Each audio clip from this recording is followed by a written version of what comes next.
Conselho Regional de Economia do Ceará, 3246-1551.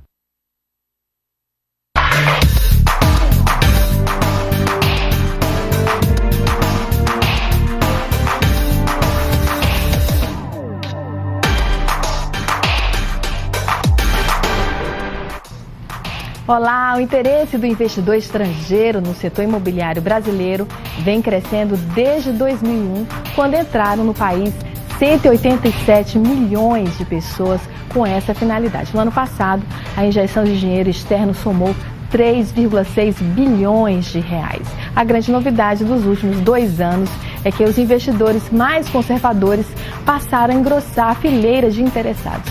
E investimentos estrangeiros no Ceará estão em pauta hoje no Povo Economia, que já está no ar.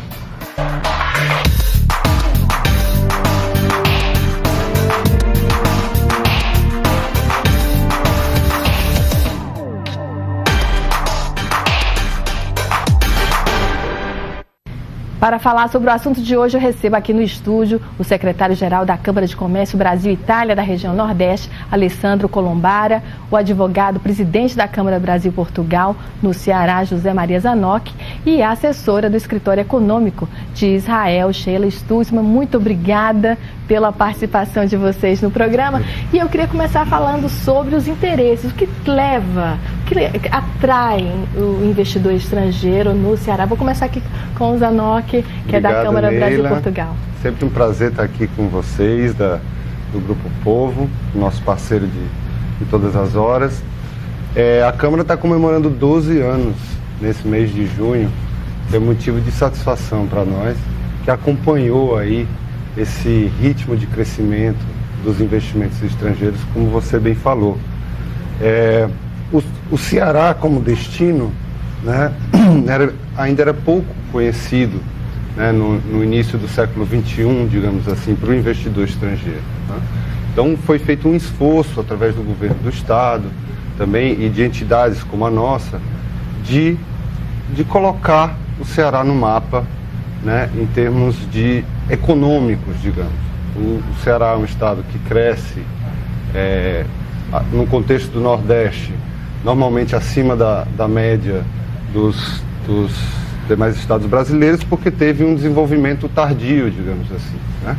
Então, a partir aí da década de 90, com a abertura da economia brasileira, nós começamos a observar aí o aumento do interesse pelo Ceará, né, dentro desse contexto do Nordeste, como também um mercado alternativo aos grandes centros brasileiros, né? São Paulo, Rio de Janeiro, que são mercados mais consolidados, né, em termos econômicos. Então, o Ceará oferecia, como ainda oferece, algumas oportunidades, principalmente para o pequeno e médio empresário estrangeiro que pretende internacionalizar seus negócios, né?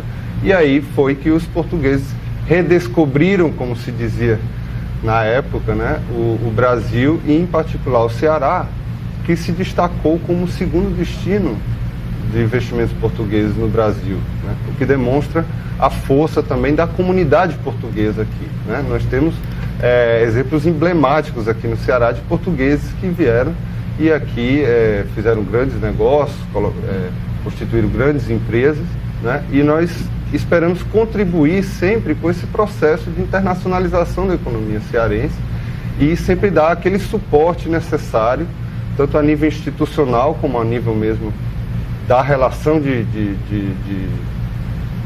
negócios, né, de networking, para que esses negócios possam florescer. Alessandro Colombara, obrigada por ter vindo também. Eu que agradeço. E eu queria que você falasse dos investimentos italianos aqui, pelos números do Ministério do Trabalho. Sim. Os italianos são os que mais migram para o Ceará para investir. Normalmente são pessoas simples, pessoas comuns, alguns investidores um porte maior, mas assim, normalmente eles vêm soltos, eles não vêm organizados como a da Câmara Brasil-Portugal. Sim, até agora foi assim, no sentido que quem chegava ao Brasil vinha pela beleza das praias, da localidade, do clima, fugia de uma situação totalmente diferente e chegava num verdadeiro paraíso. Vem mudando, a coisa vem mudando, a gente viu O italiano se estabeleceu aqui primeiro com pequenas atividades de turismo, de bares, restaurantes, assim, aluguel de carro e tudo. E eu acho que contribuiu a fazer grande também o turismo de Fortaleza, a fazer essa oferta, assim, deixar essa oferta muito, muito interessante. Mas hoje estamos vendo já uma organização maior. A nossa Câmara de Comércio, por exemplo, está diariamente, digamos, com empenho, com compromisso de divulgar o nome do Ceará e as vantagens, as prerrogativas, as vantagens qualitativas do Ceará no estrangeiro, na Itália. E o pessoal é realmente fascinado pelo Brasil lá fora. Então não é difícil, é um produto que é fácil de vender, digamos, entre aspas. O conhecimento que o pessoal tem do Brasil lá fora é ótimo, é tudo de bom. Foi feita uma grande propaganda do país lá fora hoje em dia. Nós estamos vendo que, claro, precisa estruturar o empresário que chega ao Brasil, tem que conhecer também o lado das dificuldades que vai encontrar, mas com uma guia, assim, uma referência competente, ele vai poder via aumentar esse porte e chegar de pequenas empresas que eram no comércio individuais normalmente a empresas mais estruturadas. Nós temos tido contato ultimamente com empresas de média, grandes empresas italianas, média empresa sobretudo, de tecnologia, de mecânica, de alto valor acrescentado, com interesse em abrir um mercado totalmente novo. Empresas que existem, vendem no Venezuela, mas não vendem no Brasil, por exemplo. Então tem muito trabalho a fazer, com certeza. Então essa transformação do empresário italiano já está começando. Muito menos a pessoa que chegava sozinha encontrava uma realidade em formação, né? E muito menos embora continue tendo o especulador do mercado imobiliário, que é sempre muito atrativo na Itália. O programa Minha Casa Minha Vida tem chamado muito a atenção lá.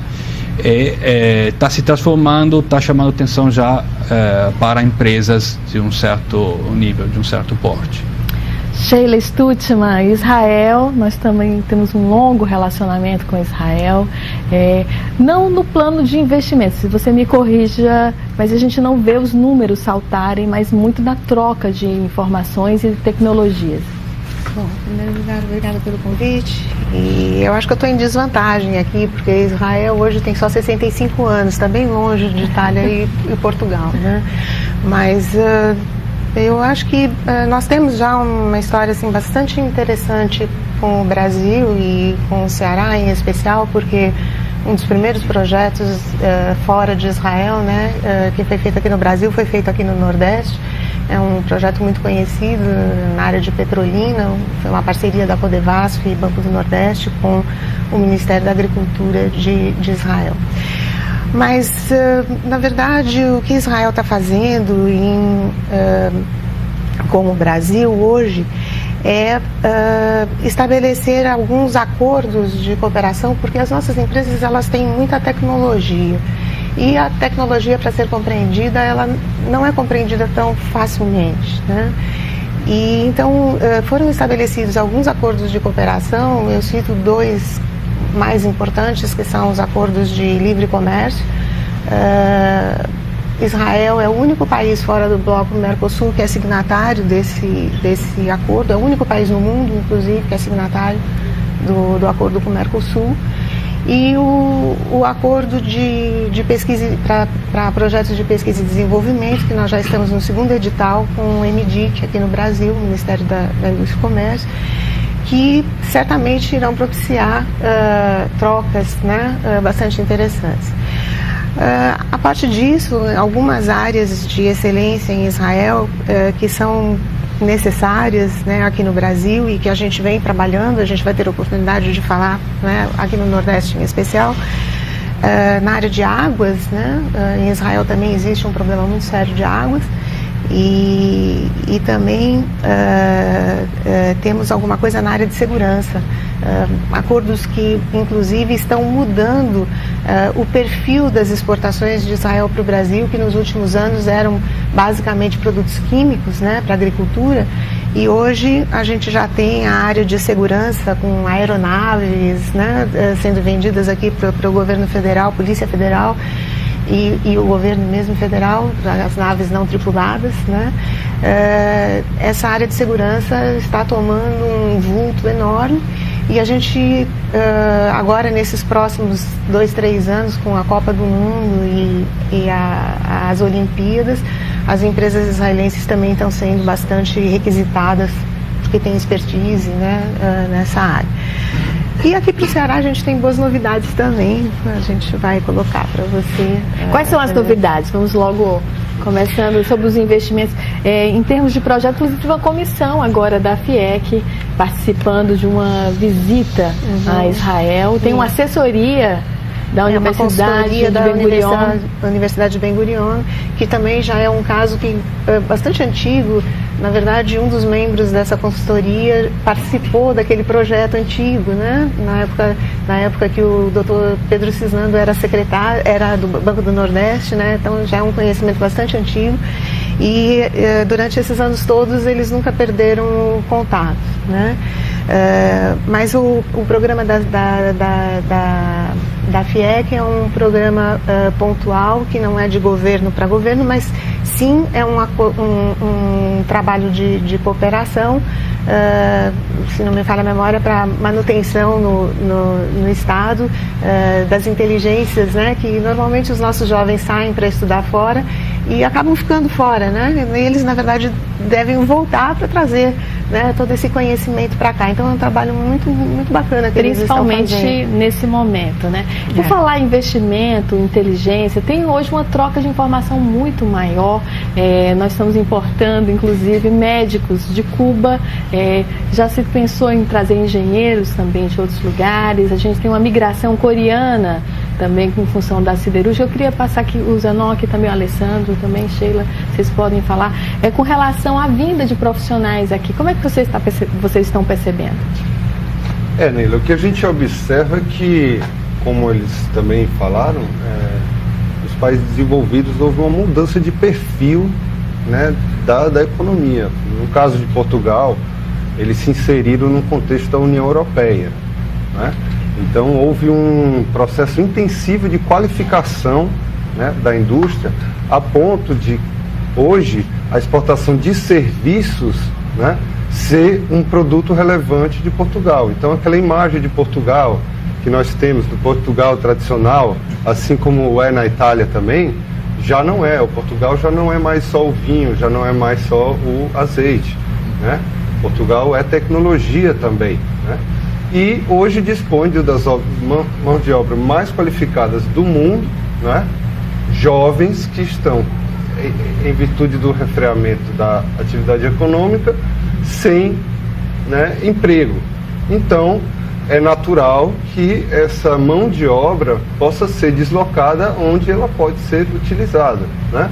Então já houve, inclusive, a Federação Nacional dos Engenheiros já firmou convênios, por exemplo, com a entidade Congenery em Portugal, para facilitar o acesso de engenheiros. O Brasil está precisando de engenheiros.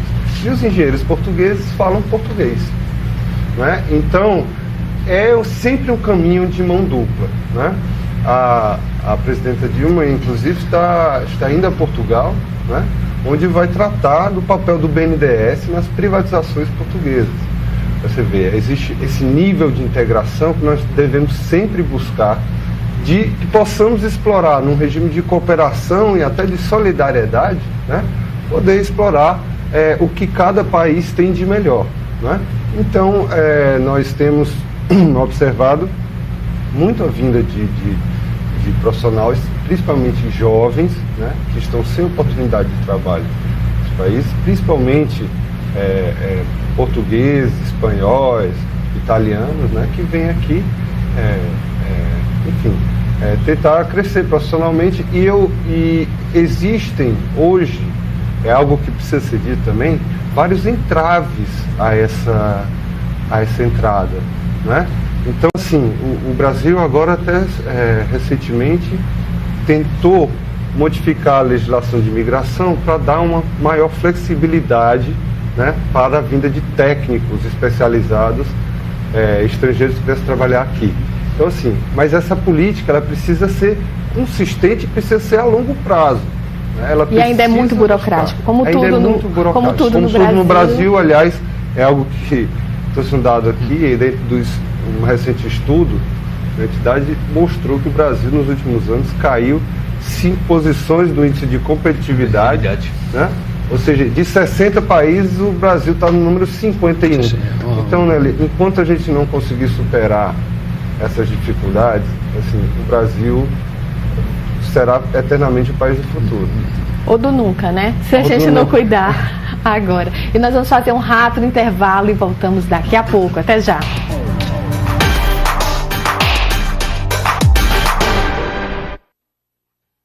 O Povo Economia. Apoio cultural. Estamos de volta com o Povo Economia, hoje recebendo o secretário-geral da Câmara de Comércio Brasil-Itália da região Nordeste, Alessandro Colombara, o advogado-presidente da Câmara Brasil-Portugal no Ceará, José Maria Zanoc, e a assessora do Escritório Econômico de Israel, Sheila Stutzman. E vamos passar aqui a palavra ao Alessandro. Eu queria que o senhor falasse dessa questão da burocracia e também desse fluxo migratório. O senhor falou das 3 fases, né, do fluxo migratório italiano. Sim, para o Ceará. Recebemos diariamente currículo da Itália de profissionais que têm interesse em trabalhar no Brasil. Antigamente, anos atrás não acontecia isso, absolutamente. Agora a gente vê engenheiros, médicos, profissionais de bom nível, até com experiência na Itália, com 15, 20 anos de experiência, nos encaminhar currículo para poder trabalhar no Brasil. O que enxergamos como dificuldade é a língua. Infelizmente, a diferença de Portugal, que fala o mesmo idioma, o italiano é uma língua parecida, né, do grupo das línguas latinas, mas não é igual. Então tem muita diferença. Hoje em dia tem tanta gente na Itália pensando que falar português é fácil, e como espanhol se fala fácil, sabe? E isso não é fácil. No mundo do trabalho a gente tem que ter uma rapidez, né? O idioma tem que ser perfeito, tem que ser entendido perfeitamente.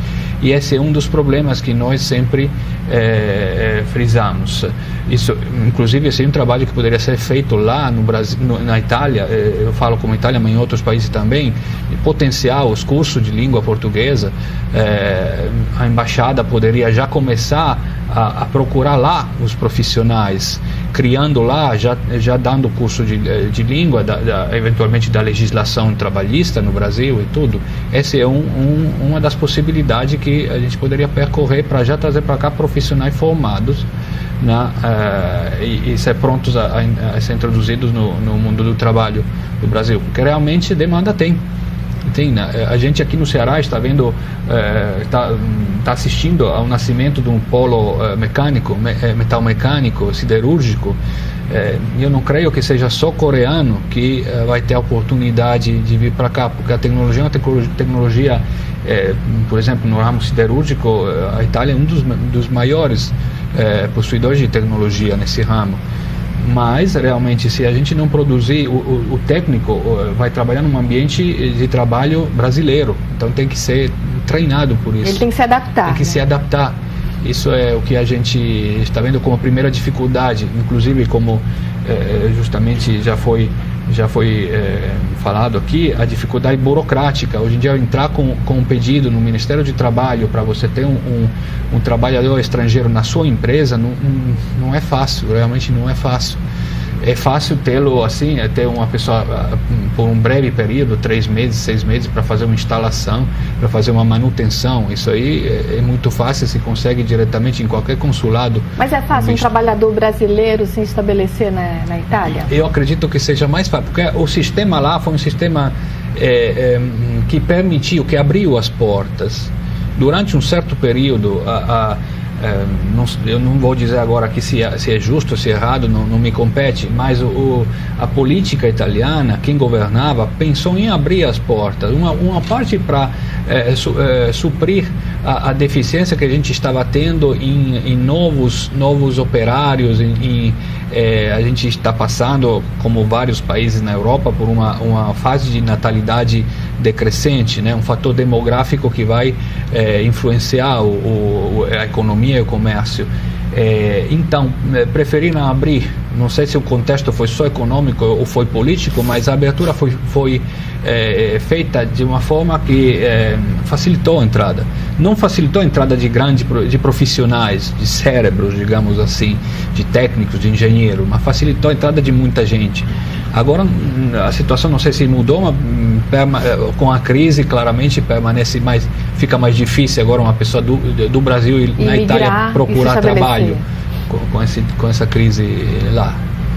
Sheila, e as migrações e parcerias? Esse assunto é um assunto delicado, né? Sim. E depende da ótica que você olha, né? Eu acho que, com exceção de Israel, que fez de tudo para que houvesse um grande fluxo de pessoas, na década de 70, Israel foi todo povoado por estrangeiros, né? Na década de 70, abriram-se as portas para 1 milhão de russos que vieram, né, da antiga Rússia, né? E tivemos a sorte, né, de que nessa leva vieram só pessoas de altíssimo nível, né? Hoje em Israel o nível, né, de educação em Israel talvez esteja em primeiro lugar no mundo, né? Vieram cientistas, engenheiros, etc. Então, isso não é um problema lá, ao contrário dos outros países pelo mundo, onde você vê manifestações o tempo todo exigindo que os empregos sejam dados para os nativos e não para estrangeiros, né? Na Itália agora é um problema muito sério, né? Com recessão, há um problema sério. Mas aqui no Brasil nunca tivemos problemas com trabalhadores que tivessem vindo de Israel, porque a tônica sempre foi parceria, né? Dado que as estruturas das empresas israelenses não é grande, né? Sempre se trabalhou com parceria com as inteligências locais, e nós temos muito. O problema que suscitou aí grande polêmica foi dos médicos, né? E eu acho que com muita razão. Nós temos excelentes médicos aqui recém-formados que não estão trabalhando. Eles reclamam muito de infraestrutura, né? E então é uma discussão que é longa e a gente não conhece todo o mérito, mas primeiro porque a quantidade de médicos que se pretende importar não é tão grande assim que vai resolver o problema.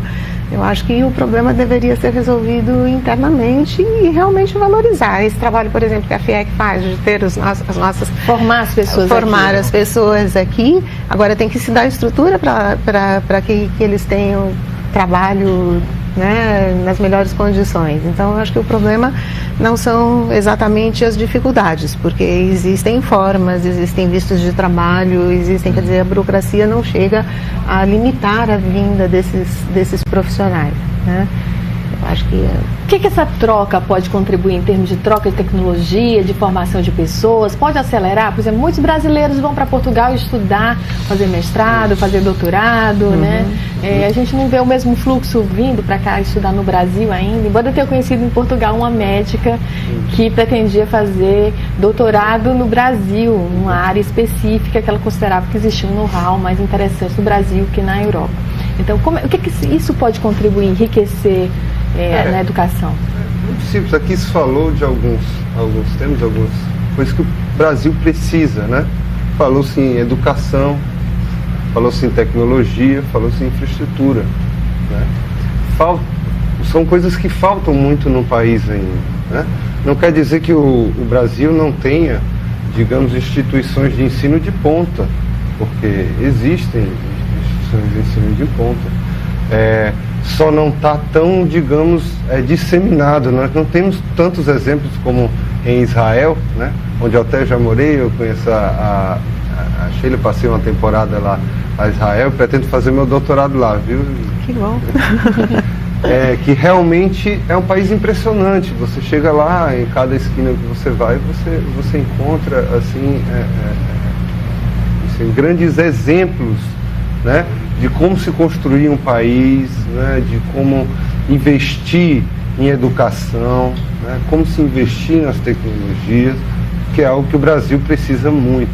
E quando eu falo da burocracia, é claro que as empresas constituídas, eu sou advogado e assessoro as empresas para obterem os seus vistos. Existe a legislação, você tem que cumprir aqueles requisitos, isso não é, digamos, nada impossível ou fora do comum, né?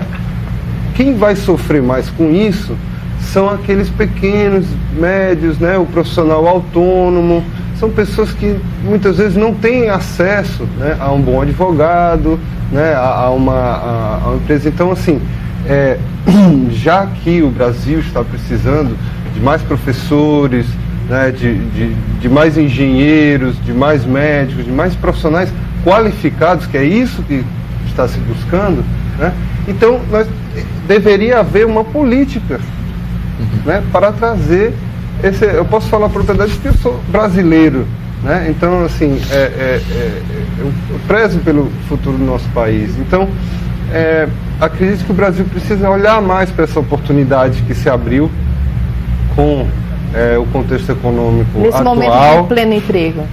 Seria uma questão pontual. Nós vivemos uma questão do pleno emprego, onde a base dos trabalhadores está, e onde a gente pode crescer em tecnologias, em aportar inteligência, de construir uma infraestrutura do futuro, porque a infraestrutura que nós trabalhamos hoje foi construída na década de 70.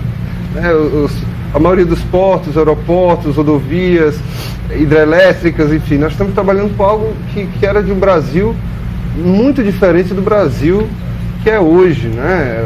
A sexta ou sétima economia do mundo, enfim, a gente sobe e desce.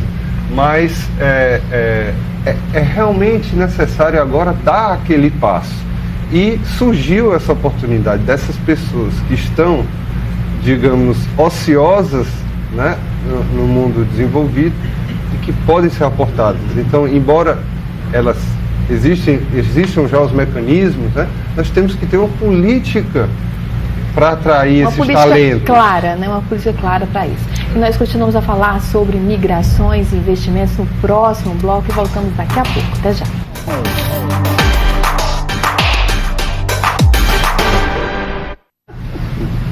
Estamos de volta com o Povo Economia, hoje recebendo o secretário-geral da Câmara de Comércio Brasil e Itália, na região Nordeste, Alessandro Colombara, o advogado-presidente da Câmara Brasil-Portugal no Ceará, José Maria Zanock, e a assessora do Escritório Econômico de Israel, Sheila Stutzman. E eu vou voltar a palavra aqui ao Alessandro. Alessandro, eu queria que você falasse sobre a questão dos fluxos migratórios. Além da burocracia, você colocou uma outra questão, que seria a validação do tempo de estudos. A Sheila, eu sei que é contra, ela já me falou aqui que é contra. Eu queria também proporcionar o debate sobre o assunto, que é polêmico. Sim, há uma dificuldade. A gente, como Câmara de Comércio, trabalha em conjunto também com o vice-consulado, então tem a possibilidade de ver esse problema. A dificuldade de validar o título de estudo. A pessoa normalmente é formada na Itália ou é um técnico de nível, como né, lá é chamado perito industrial, né, que é um técnico de bom nível, e não tem a possibilidade de validar o seu título lá na Itália para poder trabalhar no Brasil. Um engenheiro tem a possibilidade, mas a possibilidade é muito complexa. Validar na Itália ou no Brasil? Validar exatamente. Eu chego ao ponto, para mim teria sido mais fácil se fosse validado lá pela embaixada, consulado, de forma que ele viesse já para cá já com a possibilidade de trabalhar. Isso que facilitava muito. Às vezes o que acontece? Que a pessoa tem que pegar um histórico que lá não existe, por exemplo, porque você tem que pegar o boletim escolar desde a escola de primeiro grau, que normalmente a pessoa tem dificuldade em juntar esse material, traduzir, legalizar.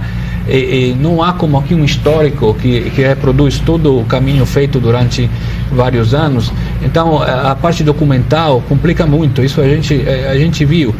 Até agora eu não vi um engenheiro, eu vi um advogado ou dois italianos conseguir trabalhar aqui e fazer até passar no OAB, na prova de admissão, mas engenheiro, por exemplo, eu não vi.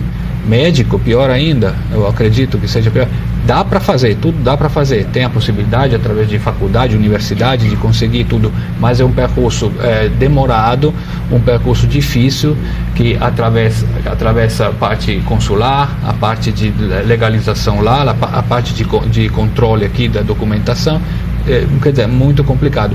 É justo o que se teme, ou seja, não podemos admitir qualquer pessoa, admitir qualquer técnico que vá depois de uma forma a desvalorizar um pouquinho o que o pessoal formado aqui conseguiu depois de muitos anos de luta. Não é isso, seria realmente saber o que se quer, né? Estamos querendo técnicos, tudo bom, vamos organizar as coisas lá fora. Lá temos embaixada brasileira, consulados, é muito mais fácil, o pessoal está lá, é muito mais fácil, o consulado, a embaixada conhece muito bem a realidade do país, é capaz de certificar. E eu acredito que essa seja uma maneira, porque precisa no Brasil, a gente vê a indústria brasileira, ela tem, salvo raros casos, tem uma dificuldade a competir no mundo. O produto manufaturado no Brasil é um produto que salvo raros casos, não é um produto de grande valor, se tende a fazer um semi-trabalhado, um produto não completo, que não tem valor agregado, porque a produção tem que passar por tecnologia que muitas vezes falta, ou por técnicos que muitas vezes faltam. Aqui se passa diretamente do operário para o engenheiro, por exemplo. Se está criando agora com escolas técnicas e tudo, precisa ver se estamos no caminho certo. Mas falta o meio do caminho. Falta o meio do caminho, falta assim, o know-how para ser introduzido nas empresas. Sheila.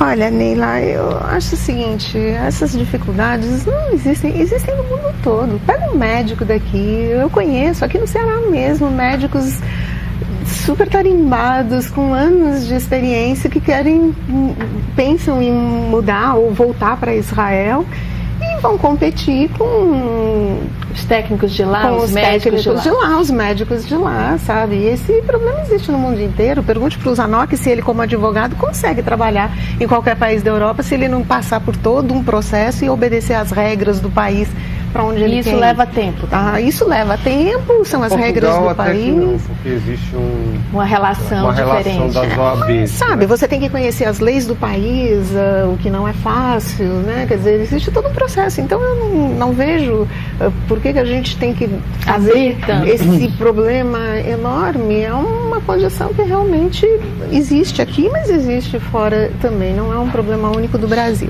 Eu prefiro, com toda sinceridade, investir no intercâmbio. Eu acho que, como nós estamos fazendo, com alguns resultados muito interessantes, tá?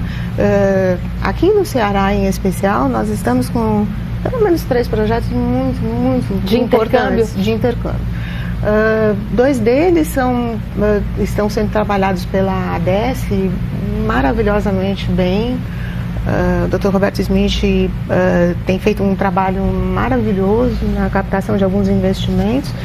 O primeiro deles é um trabalho em parceria com a Fiocruz no Polo Médico aqui de Eusébio, onde vai ser implantada uma empresa para a produção de vacinas, em parceria com uma empresa israelense. O segundo deles, que está sendo discutido, já está em vias, assim, já vai para assinatura, é a criação de um centro de referência tecnológica na área agrícola. Será montado aqui no Ceará uma fazenda agrícola nos moldes de uma que funciona em Israel. Em Israel está sendo formado pelo Ministério da Economia um consórcio de empresas que virão para cá. Não é vender a tecnologia, eles vêm demonstrar como é que ela funciona, vai ficar funcionando por um certo tempo até que os produtores consigam absorver, né, aquela tecnologia. O que é diferente de chegar aqui e simplesmente vender e deixar o produtor solto, né, perdido. Então, esse centro de referência tecnológica pretende ser o primeiro de vários. A gente está começando com a área agrícola. Surpreendentemente, em Israel, mais de 50 empresas tiveram interesse em participar do consórcio. A gente está com as discussões, assim, as tratativas bastante avançadas, já passou pela Procuradoria o termo de referência, o termo do acordo. E o que é excelente, né? Porque nós vamos ter, só nessa fazenda, nós vamos ter a questão de água sendo discutida, reuso de água. Hoje em Israel, 90% da água é água de reuso para a agricultura. O segundo país no mundo que tem reuso de água é a Espanha, com 17% apenas. Então, isso para nós é fantástico. A questão de irrigação por gotejamento. Que se fala há muito tempo no Brasil. Sim, e que se faz pouco. E que se faz. Depende também da cultura, né? Você precisa de um certo tipo de irrigação, aí você diz, não temos água. Não, mas a irrigação por gotejamento, associada a outras técnicas, né, como reuso de água, né, conservação de mananciais, etc., ela propicia essa condição, né? Vamos ter alguma coisa de cultivo protegido e ovino-caprinocultura e também desenvolvimento de sementes com as espécies nativas do bioma Caatinga. E isso para Israel é algo super interessante, porque esse bioma só existe aqui, né? E é uma forma de poder desenvolver novas pesquisas. Então, esse é um acordo de intercâmbio bastante interessante, onde a gente vai estar trazendo o que há de melhor na indústria de Israel dessa área, para aproveitando o clima se e estabelecer aqui numa unidade de demonstração, fazendo capacitação e etc. A partir do momento que você tiver aquilo consolidado, eles podem se retirar ou podem vir outras empresas, né? Este é um projeto. E a venda é da tecnologia, seria isso? Não só do produto? A venda é uma consequência que depois o produtor, sabendo usar a tecnologia, ele pode, inclusive, tomar a decisão se aquela é a melhor tecnologia para ele, mas a partir do momento que ele conhece como funciona. Não tem amarra. Exatamente, não tem amarra. Mas pode ser que haja uma abertura aí para uma posterior entrada de novas empresas. Só na área agrícola a gente tem hoje no Brasil, pelo menos as 3 grandes da área de irrigação de Israel já tem fábricas no Brasil, né? Um segundo acordo que está sendo trabalhado e deve também ser concluído, a gente está com, na verdade, em 3 estados, é um acordo com a Agência das Águas de Israel, Mekorot, que está fazendo acordo com as empresas de água. Está sendo fechado um acordo com a Embasa, na Bahia, com a Compesa, em Pernambuco, e com a CAGES aqui. Também está na fase de verificação do departamento jurídico dos termos do acordo, mas é um acordo de cooperação para controle de perdas de água, conservação de mananciais, qualidade de água e etc. E questões essenciais. Nós continuamos a falar sobre esse assunto no próximo bloco, nós voltamos daqui a pouco. Até já.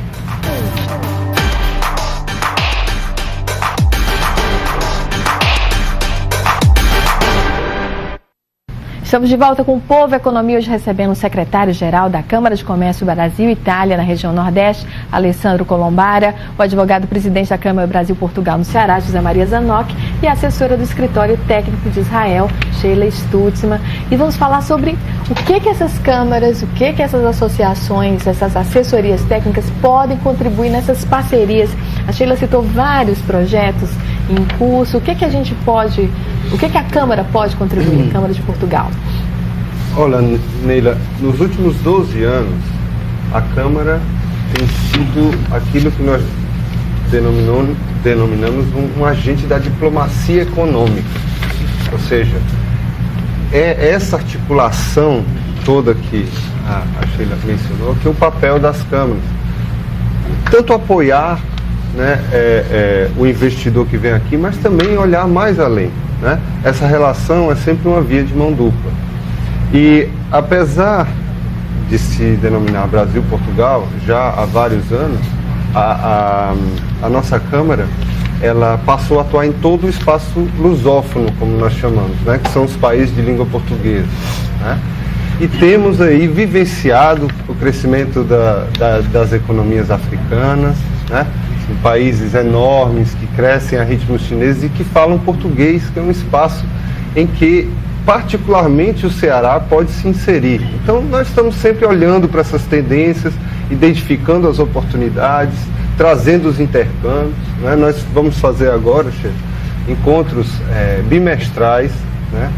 Que nós chamamos de encontros setoriais. Então nós vamos trazer de Portugal, justamente verificando essa dificuldade, né, sobre as quais nós falamos, importar serviços, né, que possam contribuir para a qualificação da indústria, por exemplo, que falta muito ainda para a qualificação da indústria, como ele bem mencionou.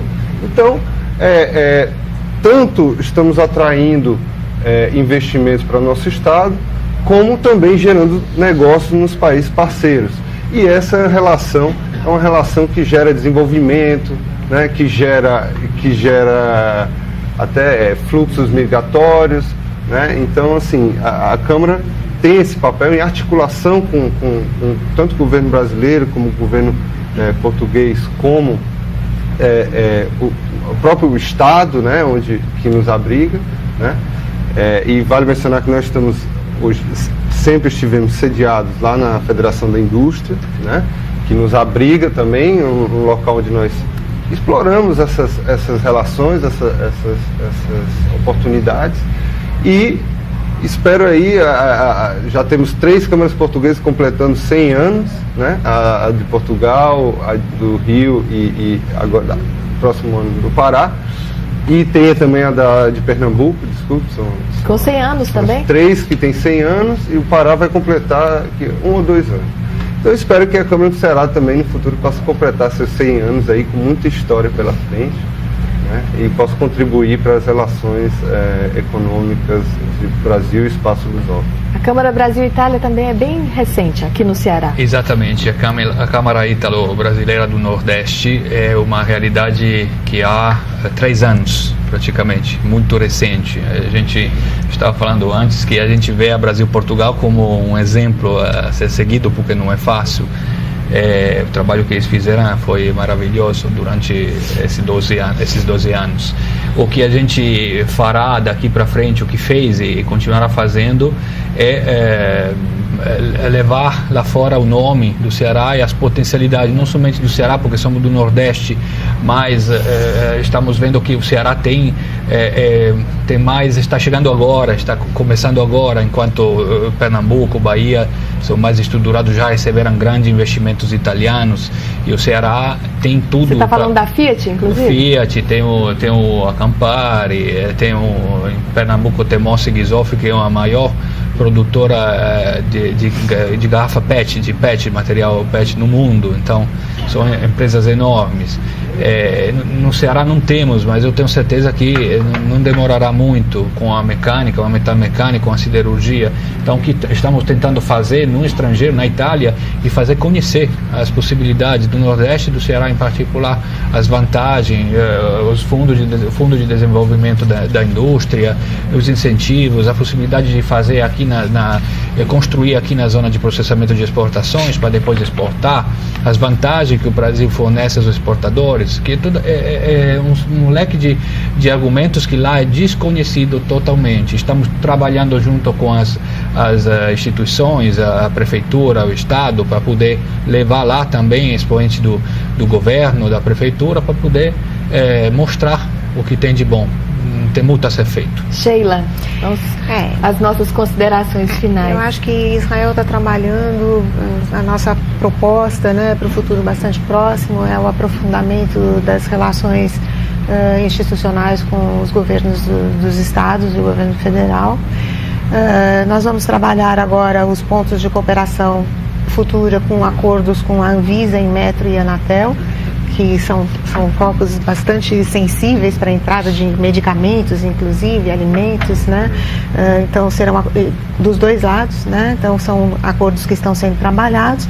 o aumento de investimentos bilaterais, que já começou com a implantação de uma nova fábrica de empresa israelense agora aqui em Pernambuco. A gente está tentando trazer aqui para Israel, aqui para o Ceará, mais alguma coisa também.